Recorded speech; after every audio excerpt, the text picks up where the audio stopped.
مسلک آیا حضرت سلامت رہے۔ بسم اللہ الرحمن الرحیم، نحمدہ ونصلی ونسلم علی رسولہ الکریم، اما بعد۔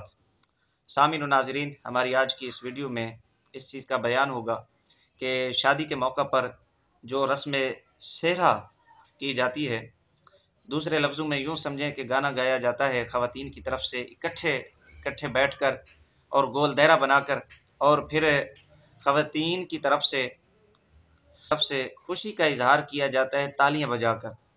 یہ تالیاں بجانا شرعاً کیسا ہے؟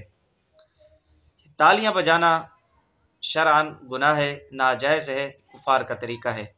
خالق کائنات ارشاد فرماتا ہے وَمَا كَانَ صَلَاتُهُمْ عِنْدَ الْبَيْتِ إِلَّا مُكَاءٌ وَتَصْدِيَةٌ، فرمایا نہ تھی ان کی نماز کعبہ کے پاس مگر سیٹی اور تالی۔ اس آیت کے تحت تفسیر نور العرفان کے اندر حکیم الامت حضرت علامہ مفتی محمد احمد یار خان نعیمی رحمۃ اللہ تعالی علیہ فرماتے ہیں کہ تالیاں اور سیٹیاں بجانا کفار کا طریقہ ہے۔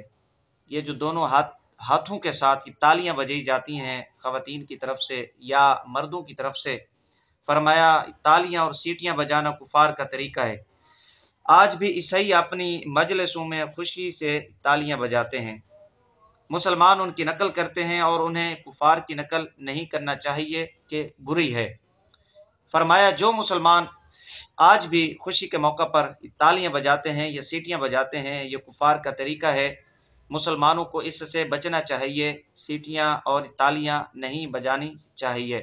اور من تشبہ بقوم فہو منہم، جو کسی قوم کی مشابہت اختیار کرتا ہے وہ بھی انہی میں سے ہوتا ہے۔ مسلمانوں کو چاہیے کہ وہ ان چیزوں سے احتراز کریں، بچیں، یہ گناہ ہے، حرام ہے، ناجائز ہے، اور ان چیزوں کے ارتکاب کر کے اپنے آپ کو کفار کی مشابہت سے بچائیں۔